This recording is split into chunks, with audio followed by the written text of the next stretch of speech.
Hello, I'm Tracy Hewitt, and I'm going to present to you my research proposal for my final project at Western Carolina University.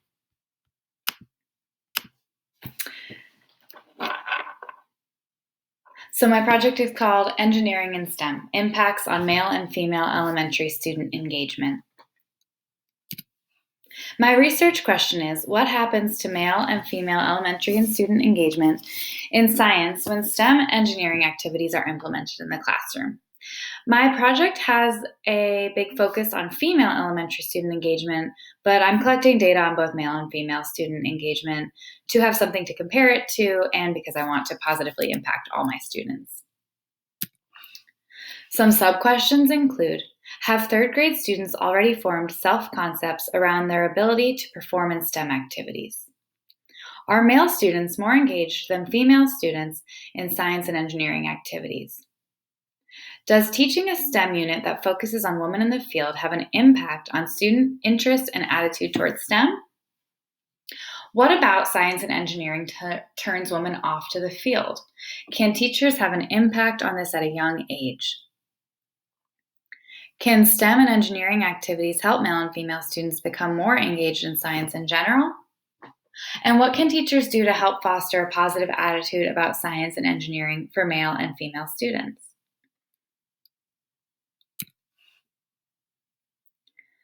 So the significance and implications of my study include the fact that attitude and achievement in STEM is a national concern. This is a big theme across many studies, and I'll get into themes a little bit more later. Additionally, while there are a lot of studies on STEM and students, elementary age students are not a major focus in these research studies. There are a lot of studies on middle school, high school, and college age students, but there are not a lot of studies on elementary age students, and that is why I'm going to focus on that age group. Additionally, women are underrepresented in STEM fields, and this is also a national concern that's being talked about a lot right now, and studies are exploring why that might be and what we might be able to do about that. So my study will contribute to the body of research on young female and male engagement in STEM, and it also will give me the chance to learn more about myself as a teacher in STEM. Some personal significance this has for me is that I want to improve my teaching in STEM, and I want to ensure that I'm having a positive impact on female and male students and their self-perceptions, ability, and engagement in the STEM field and in our classroom. Okay, review of literature. So one major theme I found and researched was females in the STEM field. Research has shown that females benefit from explicit teaching of STEM concepts and support and identity development around STEM. Children develop their identities at a young age, including perceptions of self in terms of gender. So here are some examples of studies that found that focusing on positivity around females in STEM can have a lasting impact on females' identity of self in the STEM field. This first study found that female students' attitude towards STEM was impacted by direct instruction in STEM, and that they developed their attitudes at a young age. Another study found that female students benefit from personalization of projects and direct feedback in STEM, which increased their engagement in these subjects.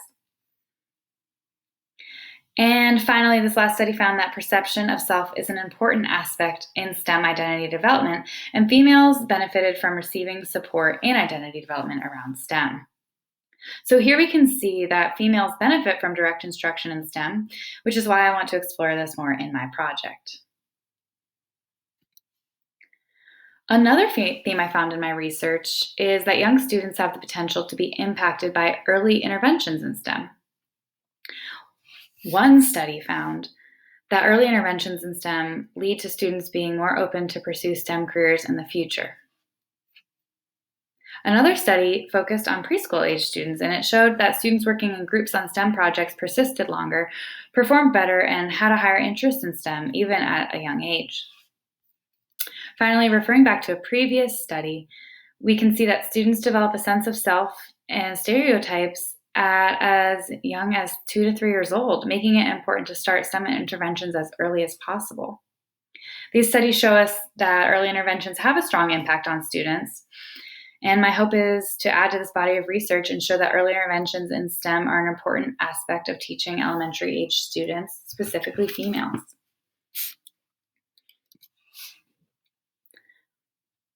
So the methods of my project are going to be to teach a STEM unit on engineering with a focus on force and motion.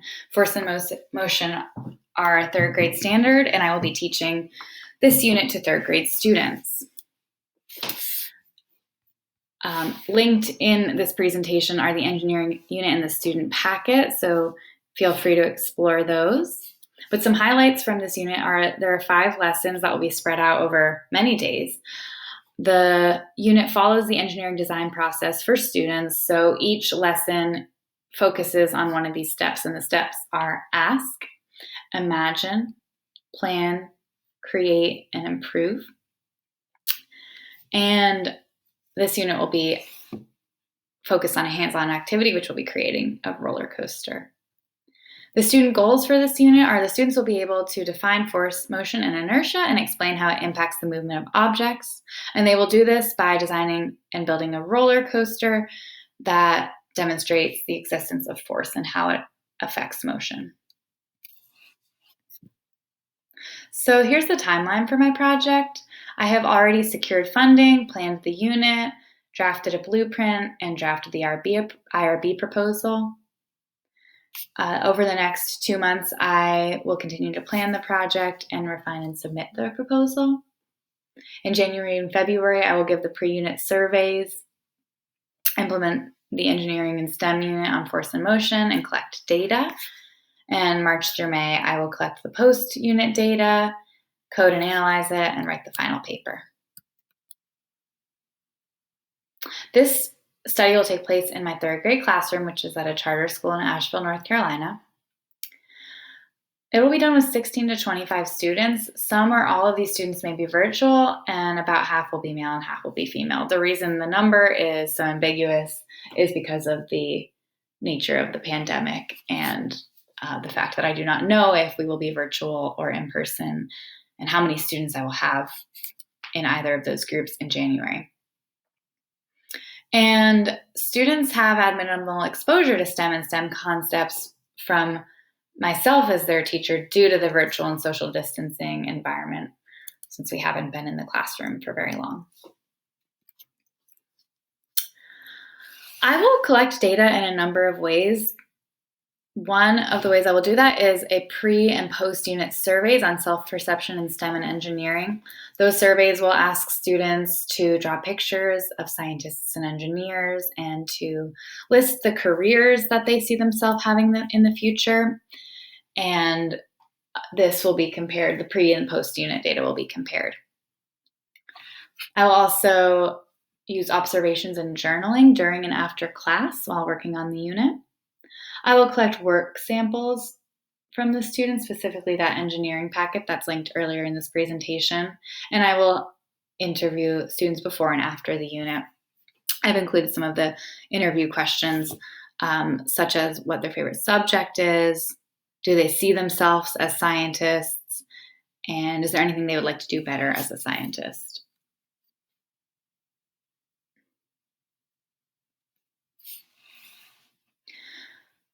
The way that I will analyze this data is I will be looking for common themes. I will be looking for places that students may have succeeded and struggled, specifically in work samples. The student work packet has a lot of room for reflection. And finally, I will code the surveys, interviews, and observations and look for themes such as a like or love of science and engineering, the use of STEM phrasing in their conversations, having a focus on the future and wanting to learn more about STEM, and a hate or dislike of science and engineering. Some potential limitations to my study are that it's not going to be replicated in many settings. It's a small sample size. It's one school, one classroom, one teacher. There is the potential for teacher bias, which I will try as hard as I can to eliminate. And of course, virtual learning and social distancing due to COVID-19 is a limitation, especially since this is a very hands-on, group-oriented project, and I might have to make some adjustments because of that. Future studies could use a broader sample size, be replicated in different settings such as schools, states, or students with a different socioeconomic status and background. And future studies could also investigate different causes of the gender gap in STEM, such as home life, books and literature, influence of social media, teacher and student attitudes from young ages. So, in conclusion, students benefit from early STEM interventions. However, female students are less likely to be involved in STEM fields. But the plus side is that they can be impacted at a young age.